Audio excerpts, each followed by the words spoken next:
Good afternoon to everybody, and thank you for attending a virtual advice, a seminar sponsored by RBC and with the presence of David Richardson.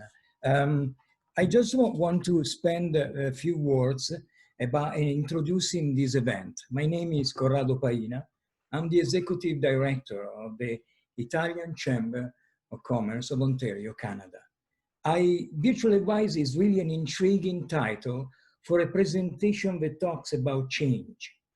We have entered the realm of innovation, of real virtuality, an oxymoron to explain that we are really entering into the world of technology, artificial intelligence, of innovation.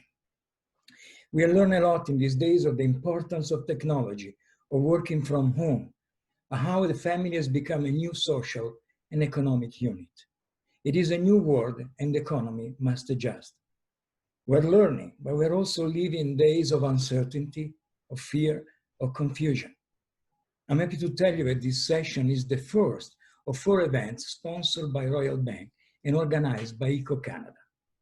And now I would like to introduce Rina Pilliteri, Regional Vice President of RBC, who will introduce Mr. David Richardson, the speaker, today's speakers, Vice President, Head Enterprise Distribution Strategy at RBC Global Asset Management, who will share an outlook on the Canadian economy overview, as well as global economic factors. Rina Pilliteri is at RBC, is Regional Vice President for Vaughan, Keene Township, Township of Caledon, New Tecumseh, and several Toronto locations. Rina Pilliteri is responsible for personal banking, small business, and financial planning segments. She leads an extensive, successful team, including community managers, branch managers, financial banking, and client advisor, through the implementation of strategic initiatives and pursuing community opportunities. Rina is currently the chair of the board of directors for Mackenzie Health Foundation and has been part of Mackenzie Health since 2013. She's passionate about her leadership in helping to lead the $250 million Ultimate Suits You campaign that will provide healthcare services to more patients and their families in the growing community in Vaughan and York region at large. She's also an active board member of the Mackenzie Health Hospital and was previously treasurer of the McMichael Art Gallery Foundation. In a previous role as National Director for Small Business and Women Markets, Rina led the implementation of national strategies for small business, working with a number of partners and clients across the RBC network domestically and globally. Rina's community involvement and leadership is extensive and includes her receiving the 2012 Queen Elizabeth Diamond Jubilee Medal for Community Leadership. She was also the recipient of the 2017 National Congress of Italian Canadian Ontario Spirit Award. In 2019, was awarded the Global Citizen Award for her community commitment and volunteer effort that spanned many years. I have to add that a few days ago, she was also awarded the Business Excellence Awards by the Italian Chamber of Commerce of Ontario. Rina lives in the town of Kleinburg in the city of Vaughan with her husband Sal and 2 adult children, Richard and Julia. Rina, please, if you can. Thank you so very much, Corrado, for that very warm welcome. And it's wonderful to be here and partner with ICCO Canada in partnership with RBC to deliver this great virtual advice event today. I have the pleasure of introducing David Richardson. David Richardson has been with RBC for more than 27 years. Over the past 22 years, he has worked at Canada's largest investment manager, RBC Global Asset Management, where he is currently Vice President and Head of Enterprise Distribution Strategy. Dave and his team support RBC's nearly 10,000 licensed investment advisors, helping them to guide their investment customers to reach their financial goals. Dave received the honors bachelor degree in economics from the University of Toronto and his master's degree in business administration from Queen's University. In addition, he holds both the personal financial planning and the certified financial planning designations. Dave lives in Mississauga, Ontario with his wife, Donna, and his 2 lovely daughters, Isabel and Sarah. And with that introduction, over to David Richardson. Thank you, Rena, and welcome everyone. It's a distinct pleasure and honor to be with this group today. As Rena mentioned, I have a master's degree in business administration. A big part of the program at Queen's University, where I did my master's degree, is an international project. And a member of the team that I worked with when we were putting together our international project, I had connections in Italy to a small company that we could work with to do an international project to try and bridge between this small company in Sossano, Italy, and some companies here in Canada. And as we were putting together the project and the trip, the Italian Chamber of Commerce was a critical element in us being able to put that trip together. A little over 20 years ago. It's a long, long way in the past, but it was one of the great experiences of my life to go over and witness firsthand how business is done in Italy, and to work with the Chamber of Commerce in putting that trip together. So it's a long, long time that I've not had the chance to directly thank you, and I'm not sure if any of the current members were working back then with the Chamber. But thank you again for one of the great experiences of my life, and that's why it's such an honor. And I'd also be remiss if I didn't congratulate my esteemed colleague Rena Pilateri for receiving her award from the Chamber.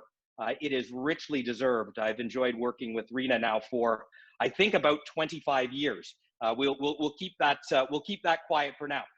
Anyways, let's get into, you didn't want to hear about my education and my background. You want to hear about what's going on in the global economy.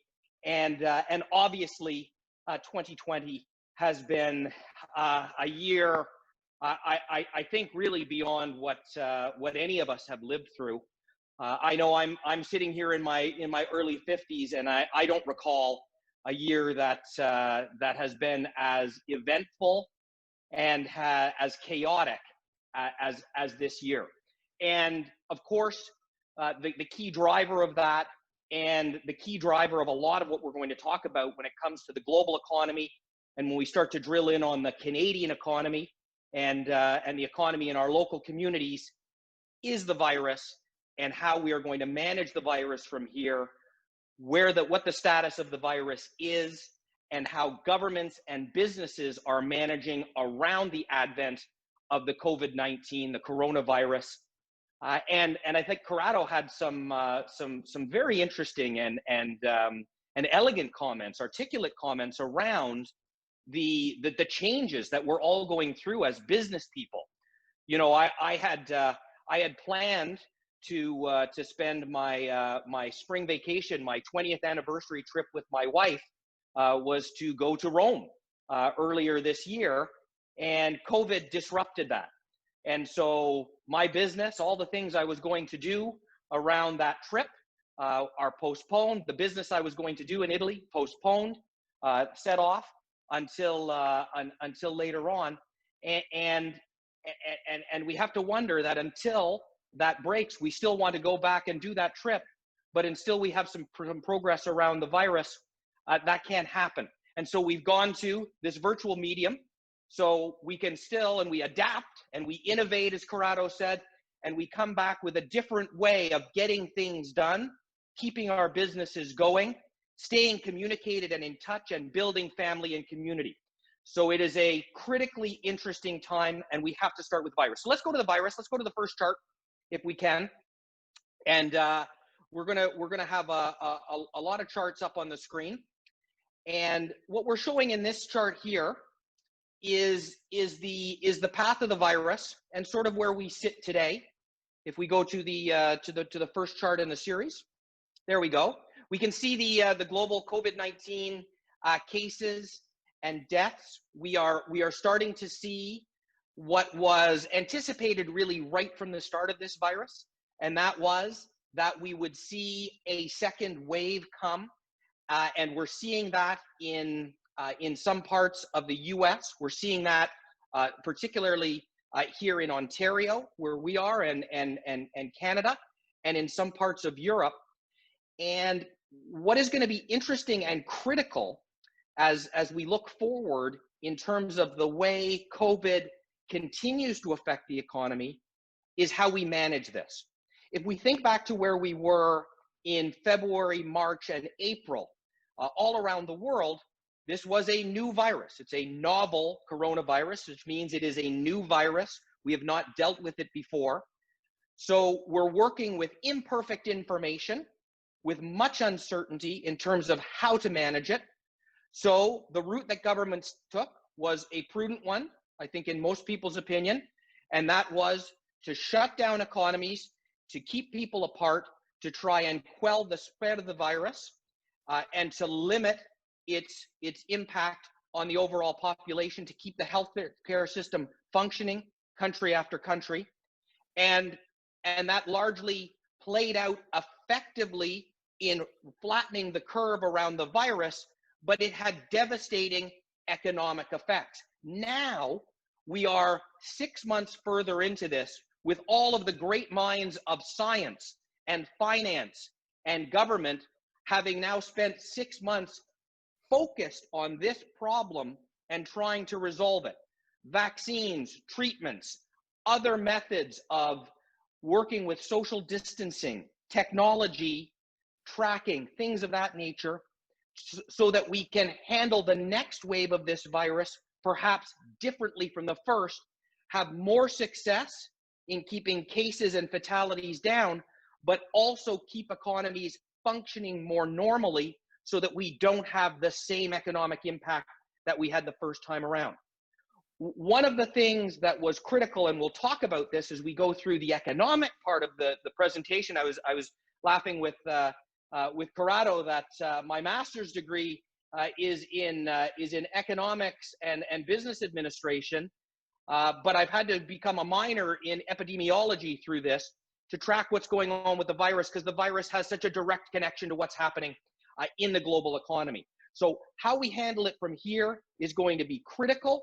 One of the great things about the toolbox that we had coming into this virus versus the past, and I'll show you this in a minute, is the learnings we had from the global financial crisis of 2008, 2009. So if we look at U.S. economic activity, and we always start with the U.S., if we stay on that slide, we always start with the U.S. And the reason why, a lot of Canadians ask, why do we start with a U.S. chart when we're talking about the Canadian economy or the global economy? Well, the U.S. is the largest economy in the world, and we in Canada do 75% of our trade still with the United States. So what's happening in the U.S. has a dramatic impact on what's happening here in Canada. So the big question as we came into the virus, and you see that precipitous drop as the Canadian and U.S. economies around the world are locked down, you see that drop in economic activity. And then the question is, how quickly does the economy recover? Do we see a V-shaped recovery? Do we see more of a U, a prolonged downturn, and then a recovery? Do we see an L where we drop down and we don't recover for quite some time? Or do we see a K, which Vice President Biden is talking about if you watch the debate, that you have an economy that's very good for some people and very bad for others? Or what we see and what looks like the shape that we're seeing, and this is in most economies around the world, we're seeing this kind of Nike swoosh, for lack of a better description, where we see some parts of the economy come back very rapidly, and we get back a significant portion of the economic activity we've lost. But then that last phase takes a little bit longer to get back to where we think we will ultimately get towards the end of 2021 and into early 2022, where the economy is back functioning where it was prior to the crisis. If we go to the next chart, one of the big questions that we got from investors and business people that we work with at the front end of this crisis was, is this going to set off a second Great Depression? And I love this chart because it maps out the Great Depression, which is the dark yellow line, our current crisis, which is the darker blue line, and then it also maps out the global financial crisis of 2008, 2009. So historically, we're familiar with the Great Depression, maybe not the details of it, but at least When we say Great Depression, we have a vision of what that represents. We all lived through the global financial crisis in 08, 09, and we understand from a global perspective the impact that that had on the global economy. And now we're living through this crisis right now.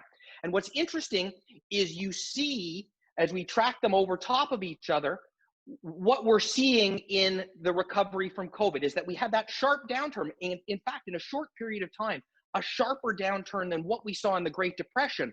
But what's different this time, and particularly what's different from the Great Depression, and we somewhat owe that to the experience we had in the global financial crisis of 2008, 2009, is that back in 08, 09, we learned through various measures, through government activity, government stimulus, government spending directly into the economy, and through monetary policy, what central banks could do, lowering interest rates, going directly in the economy to try and get economic activity going again and cushion the blow of the crisis we were going through then. We came up with some creative and new ways that were absolutely not used during the Great Depression to resuscitate the economy. Now, the only thing that we would have changed back in 2008, 2009, and what we learned was that we would have loved to have applied those measures much more quickly and much more aggressively than we did back in 2008, 2009. So when we get to March of this year and April of this year, we see the difference. We take those learnings, but instead of applying them over 17 months, we apply them over 17 days. And that's able to resuscitate the economy and lift it up off the ground and get things moving in a positive direction, particularly in relation to equity and fixed income bond markets around the world, which was so critical for investors. So you can see with the path we're tracking out here, not the second Great Depression, and even in comparison to the global financial crisis, we go a little bit deeper at the front end, but we recover much more quickly. And that's really our forecast at RBC Global Asset Management, is that this stimulus, these low interest rates, are going to have the desired effect and deliver a recovery where we get back in about 2021, 2022.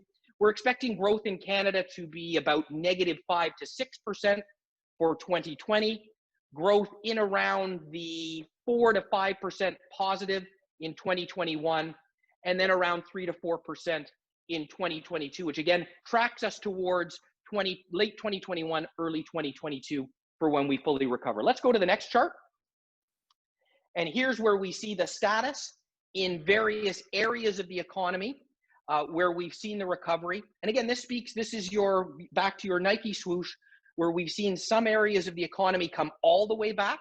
So if we look at retail sales, and we'll show you some charts for Canada and the US in a moment, retail sales have actually come back to levels higher than pre-crisis. Now they're in different areas, which speaks to Corrado's comments around innovation and technology, but they're back at higher levels, whereas obviously we see in food services, in bars, restaurants, small business, direct to consumer and face-to-face has been a real challenge. Employment back about halfway from the bottom. Same thing with industrial production, but all of these things are trending in the right direction. The biggest challenge is in these travel, food services, restaurants, bars, which again are much more reliant on effective treatment programs and ultimately a vaccine to really fully recover. And we'll have to see what happens there. If we put up the next chart and we look at the Canadian economy, wow. You can see side by side here, almost, the global financial crisis in 08, 09, that Canada was actually spared somewhat relative to the rest of the world. And then you see that dramatic spike down and pick up around the COVID crisis.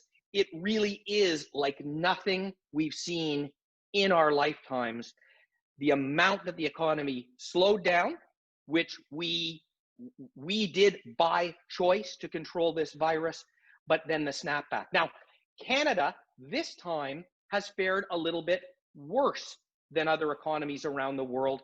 And it's really, as we say, a double-double, for lack of a better term. And that is, not only did we have the crisis around COVID-19, but we've got serious concerns in the oil sector, the shock that is related to COVID-19, but then of course the longer term prospects for the oil industry in Canada, and that's had a particularly strong effect on the Canadian economy this time out. So if we go to the next chart, here's where we take a look at consumer spending, and this is right from RBC. This is our credit card data, and we can see again that we saw that big drop in activity, and there's our Nike swoosh again, where we come back and we get back in this case pretty much to normal spending patterns from Canadians with credit cards, but of course different spending patterns.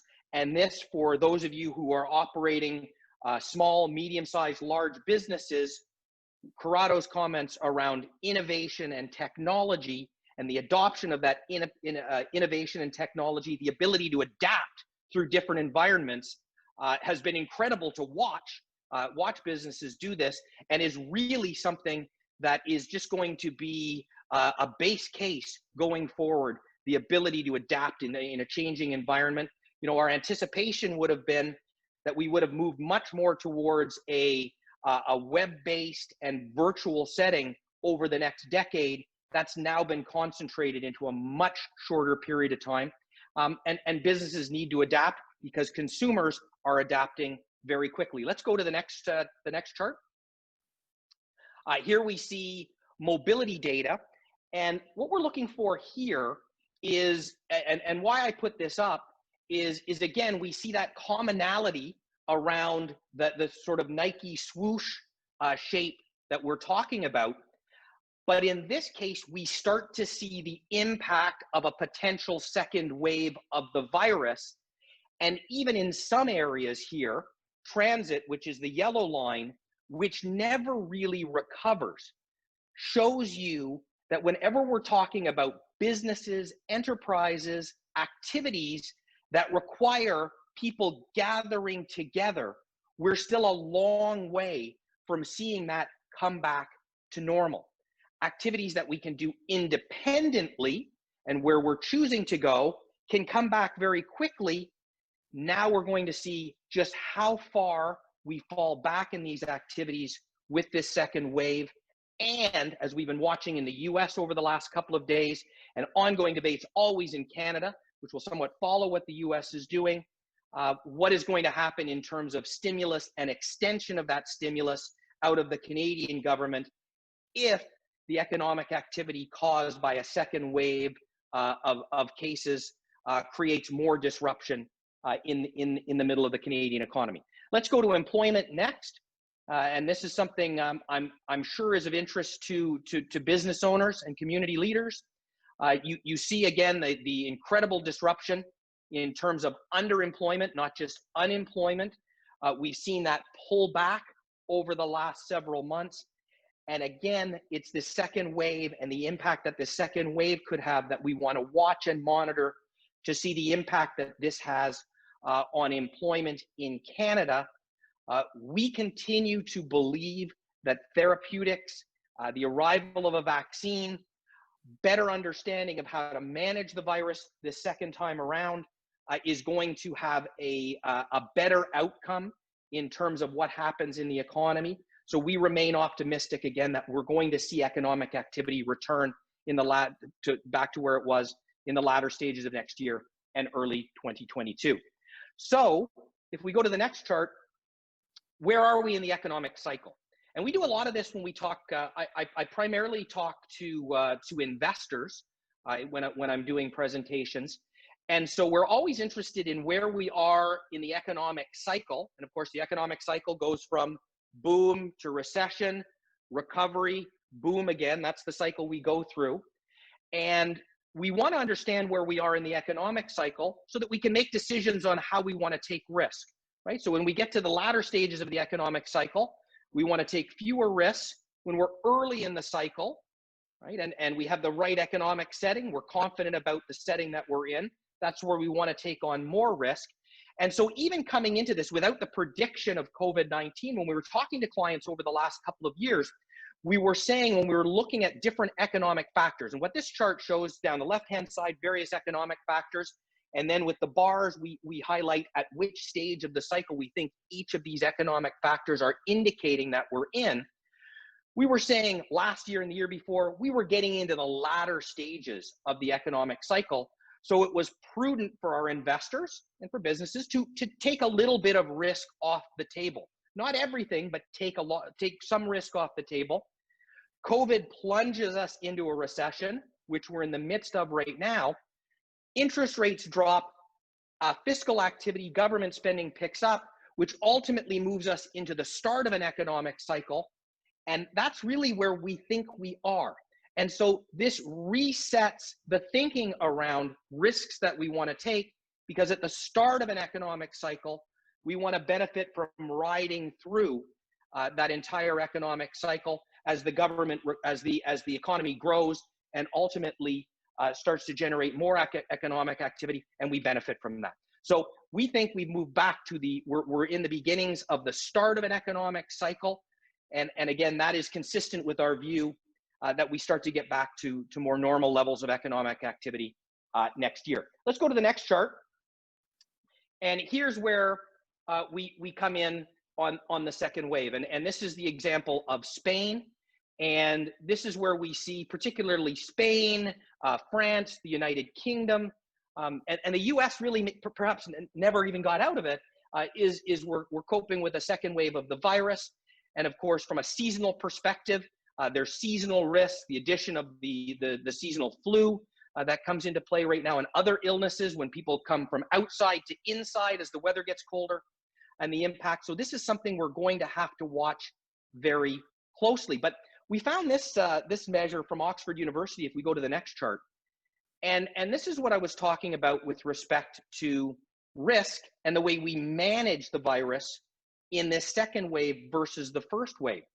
And this is really, this takes in political factors, this takes in healthcare systems, this takes some of the data around new cases.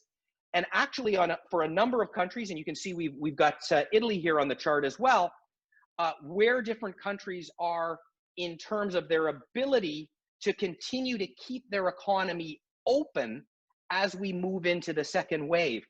And you can see that countries like Canada, Germany, Italy, Japan are in a much stronger situation than you see France, Spain, the UK, and the US.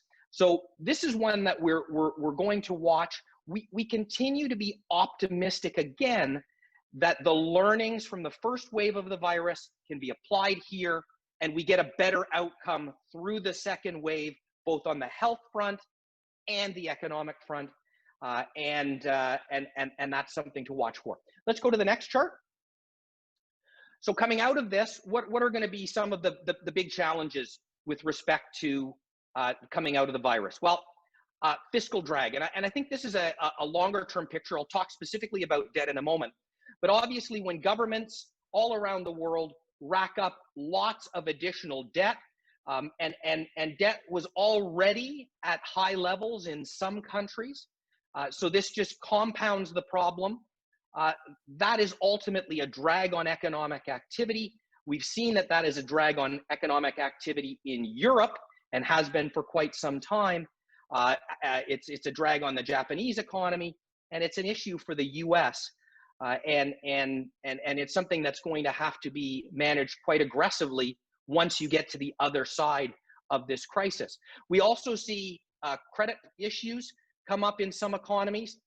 Commercial real estate is an area of concern as consumers and house owners and businesses start to rearrange the way that they configure their business activities and their households. And it's going to create some disruption in real estate markets. So does that create issues in the real estate market and ultimately financial markets? One of the big differences between this crisis and 08-09 is we would call this recession an event-driven recession, whereas the recession in 08-09 and the Great Depression were structural recessions. So we need to do things and watch to make sure that this is solely an event recession and not a structural recession. It's in credit markets that you have the biggest concerns. However, Canadian banks, if we look at it, just had an update from the manager of our dividend fund, who is one of the top investment managers around Canadian banks in the world, has just recently met with all of the CEOs and CFOs of the bank, and they've been very, very conservative in protecting against credit losses and in their capitalization. So again, we don't think that we have the same issues as well. We're talking about consumer debt levels, which in the US were at all-time highs coming into the global financial crisis. And you say, well, Canadian levels are at all-time highs right now, but Canadian households are extremely prudent in the way that they handle debt. When rates started to tick up in 2017, 2018, 2019, pre-COVID, Canadians were paying down their debt. When interest rates dropped way back down again and the situation became more critical, Canadians took on more debt because it was what they needed to do and interest rates were low. So it was a very rational decision. So we want to watch debt though. That is really where, again, it can creep from an event-driven recession to a structural recession. But again, we think it is highly unlikely that happens. And of course, the housing market has been a real driver of the Canadian economy, particularly in the Toronto area and out in BC, and it's expanded out to other markets across Canada. We would have expected through a recession like this that it would be very tough on the Canadian housing market.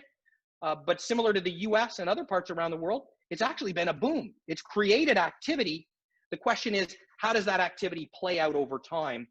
It's going to create some dislocations. It already is, if you look at the condominium market downtown Toronto, for example. And this will be an interesting one to watch. Let's go to the next chart. And here we see the huge debt burden that we've taken on in the US. We're approaching the 80 to 90% debt to GDP ratio in the US, an area that we haven't approached since World War II in the United States. And again, this is something to watch. Now, another time where we saw a pop-up in debt to GDP, and if we move to the next chart, we'll show the Canadian example, because here we have the percentages all the way through the mid-1990s. That many on this call will remember, and this was if you think back into the 1995-96 range, where the International Monetary Fund was coming in to bail out Canada, where our debt to GDP levels crept up over 70%. What you see coming out of this is if you can get an economic recovery with very, very low interest rates, and you start to generate economic growth with a focus on managing debt. You see in the Canadian situation, for those of you who recall, from the late 1990s, mid to late 1990s into the early 2000s, we were very aggressive here in Canada, and we were able to get our debt under control surprisingly quickly. So it can be done, but don't forget that creates a drag on future economic growth, and that's the real concern about debt. One of the other reasons I put up this Canadian debt chart is we get a lot of questions from investors and from business leaders as well about the concern around Canadian debt. And Canadian debt will rise into the 50% debt to GDP ratio with all of the spending around this crisis. And again, you can see this goes back to 1962, a little bit longer than my lifetime, but not too much longer. And when I pulled this chart up, I was surprised actually that how consistent that debt level is into the 30 to 40% debt to GDP level, all the way back into the 1950s and 1960s here in Canada. And so it is not unusual for a government to carry some debt. It's not unusual for the government to increase that debt during times of crisis, but then they need to be very focused on taking that debt down afterwards. So don't want to completely dismiss this issue, but we think governments are doing the right thing spending now and worrying about debt levels later. Let's go to the next chart. We're looking at housing here. And again, this is where we see some of the surprises in terms of activity, in terms of home resales, where you see Vancouver and the Midwest seeing some decent activity. We know in our own mortgage book of business that the activity is extremely robust in all areas of Canada. So this has been a surprise. It will be interesting to see how this holds up once we get this dislocation period out of the way. But I think what is very interesting for those of you running businesses, and I manage a large team across the country, lots of young people, people with young families who are living in small condominiums in downtown Toronto or downtown Vancouver, who have now found that it is much more challenging to conduct business day to day with children running around in a small place, and are now looking to go to other areas. And you're seeing that happen in the housing market, and then businesses as well making decisions around, do we need that big office downtown, or do we need that big office in Toronto or Mississauga or Vaughan, or can we move that office somewhere else? And how much space do we need? These are all things that are going to work their way through the economy. And generally this dislocation is going to create winners and losers, but generally it's going to create activity if we're reading from the early signs what these charts are showing us. Let's go to the next chart. Here's where we take a look at interest rates. And it was interesting. I was just taping a podcast with one of our investment managers just a few moments before I got on this call. And what's interesting is where we've seen interest rates go just over the last week or two across the entire curve. And what we've seen from short-term interest rates to long-term interest rates, we've seen those longer-term interest rates start to tick up a little bit. So we have a little bit more slope in the curve, which is again consistent with our view. What markets are saying and what the fixed income market is saying is that they're starting to see signs that this recovery is going to take hold, that the right policies have been in place, and ultimately we get to the tail end of next year, early 2022, and we start to see more normal economic activities. Our expectation around these interest rates, as you see our forecast, the 10-year US Treasury, that was an August figure we've got in this chart. It's sitting at about 76 basis points today, 0.76. So we're right in line with our forecast for next year. So our anticipation is that inflation is not going to be an enormous problem going forward, and we expect interest rates to remain quite stable for the foreseeable future. And from a business perspective, that stability is something I think that you should take that you should take some heart in. Let's go to the next chart. And again, here we go with inflation. Ultimately, debt and high spending, low interest rates, and then ultimately more economic activity will start to put upward pressure on pricing. That's a good thing, because the alternative is what we've seen somewhat in Europe and certainly saw in Japan through the 1990s was with an aging population, was deflation. We want to have some inflation, just not a lot of inflation. And so it looks like the activities the governments and central banks have taken have kept some inflation. Then the risk is, does that create more inflation down the road? We think those inflationary pressures are there. But when you look particularly at demographics, there are a lot of headwinds that higher inflation is going to face. And so we continue to think that we're going to be in a low interest rate, low inflationary environment for the foreseeable future. Okay, we can't do an economic talk in October of 2020 if we don't talk about the US election. So if we go to the next chart, what is our expectation here? And as I said to Corrado when we were having a brief discussion before we started the presentation, it was not like in October of 2016 when I was doing presentations like this that I was projecting a victory for Donald Trump and the Republicans sweeping the Senate and the House in that election. So you can take our projections with a grain of salt. But if we look at polling coming out of the first debate, we look at where trends are within the internal polling and polling in as many of, if you follow US elections closely, I'm kind of a US political junkie, so I follow it very closely and have for a long time. You know, the US presidential election is really fought in a small number of states.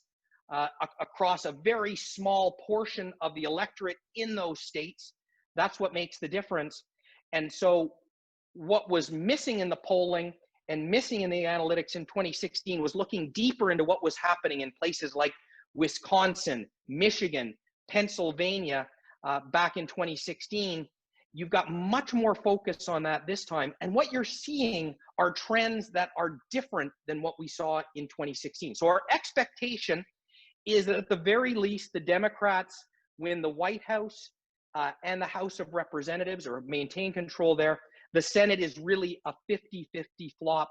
And so the expectation then is for economic policy in the US to shift more towards more stimulus, more government intervention, and higher taxes.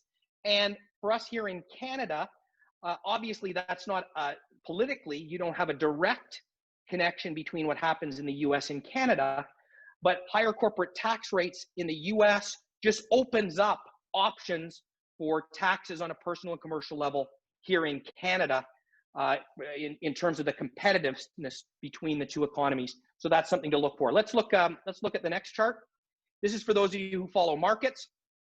The S&P 500 performance tends to be better in election years, and the weakest years are the first and second years of a presidency. We certainly have not seen that this year, although the rebound was a suggestion that what you typically see in U.S. election years is no chance of increased interest rates. This time we saw a large drop in interest rates, but of course we had COVID mixed in, so it's a mixed market. You know, our expectation around U.S. markets going forward, and our recommendation to investors, particularly older investors, is to be more cautious. And for younger investors, particularly through this period until we get some resolution of what's going to happen in the US, to also be very cautious in terms of deploying new money. Let's go to the next chart. I think we're getting down near the end. And here is how well markets do depending on the composition of government. And you can see that generally the best outcome for markets has been a Democratic president and a split Congress. So that is, you know, perhaps where we're heading, or a Democratic sweep, which has tended to be weak for markets. But I think one of the most amazing things, I saw a study that goes all the way to U.S. stock markets back to 1860, so 160 years of market history in the U.S., and it took the rate of return in the S&P 500, average annual rate of return, the S&P 500 during Democratic presidential administrations and Republican administrations. And if you take it from 1860 to 2020, the rate of return during Democratic administrations, 8.4% annually. The rate of return during Republican administrations, 8.4% annually. So in the end, lots of noise in the short term, lots of saber rattling, as we say. Everything that happens in an election year is about the election. We're seeing all of that come to a head here in October and early November, but ultimately you'll get past it. The economy will move on, and other factors will drive markets. I'm going to skip through the report card slide, Richard, so that we can get to questions with my commitment. I just wanted to highlight that we've got lots of places where you can find information about the economy. You can go directly to our website at RBC Global Asset Management, where we have a volatility resource hub, which is called Responding to COVID-19. This is for investors and really anyone in the general public who wants to come in and read our materials on what we have happening, what our views are on the economy. We also have, I referenced the podcast that I do. That podcast is available. We do 2 or 3, and they're about 5 to 10 minutes, 2 to 3 podcasts each week. They're available through Apple Podcasts, through Spotify, anywhere that you get podcasts. If you like to listen to podcasts, I talk to investment managers, economists, thought leaders from around RBC on their views of what's going on in different parts of the economy, different parts of the world, different markets. That's interesting. And we also have a series of client events where we'll go in more detail, some of the information that I talked about today, and to take more of a look specific to individual investment decisions you're making. And the series of those events are coming up in October and November. We also have our RBC Economics website. But if you want to, if you'd like to come to one of those events, you can reach out to Rena or your local RBC representative. If you're tuning in from Italy today, I imagine I was advised that there might be some people on the line from different chambers of commerce in Italy. The great thing about a virtual world, you wouldn't be able to come to our live events unless you flew over to Canada. But our virtual events could really be viewed worldwide.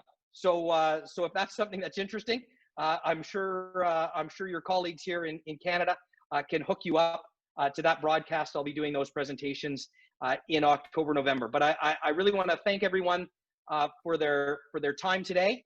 I hope you've enjoyed the presentation. As I said, it's been an incredibly unusual, unprecedented, whatever word you want to use, in terms of what's going on in the global economy. But we think that the actions that have been taken have been effective. They need to be maintained. A little bit of the disruption we're seeing in the near term is around the US election, but ultimately that gets resolved. And ultimately, we see those policies continue to be put in place with a focus on a full recovery of this economy and a really effective and disciplined fight against the virus. So again, we think both outcomes through the second wave are better, and ultimately economies recover in the latter part of next year and 2022. And with that, Corrado, Richard, Rena, I'm happy to take any questions that you or your colleagues have from anywhere around the world. Yes. So thank you so much, David, for your presentation. It's almost 2 p.m., so maybe we have time for one question. The question is, what measures did the government of Canada undertake to reduce the debt to GDP level? And what is the impact that did those measures have on consumer spending? So if we're talking about if we're talking about what was undertaken through the mid to late 1990s and into the early 2000s, what was the IMF came in, produced a report. It ended up on the front page of the Wall Street Journal in the U.S. That called Canada a basket case from a debt perspective. Within around my recollection is we peaked at about 85%, or a forecast that if we continued along the path we were going, we would get to 85% debt to GDP. So various austerity measures were put in place by the Liberal government at the time. You have to be careful with austerity measures. What was done was that the growth of government and government spending was not cut; it was slowed. We happen to hit a period, which is a second and important part of the story, where the global economy had been growing, and we started to see an increase in commodity prices. And so when you get to 2000, you have the tech bubble burst, then you have September 11th, you have a recession there, which had a huge negative impact on consumer spending and growth of the economy. But then very quickly coming out of that in 2002, 2003, 2004, you had very rapid increases in in commodity prices, which was a huge benefit to the Canadian economy, along with the austerity measures and lower interest rates allowed the Canadian government to get debt back under control. They maintained a very focused effort around that, really all the way through to the mid-teens, when we have the Trudeau government win election, and they take a little bit of a different philosophy in terms of loosening the purse strings a little bit. But really from the mid-1990s to around 2015, we had very tight measures around spending growth in Canada. and it had the desired effect of lowering debt.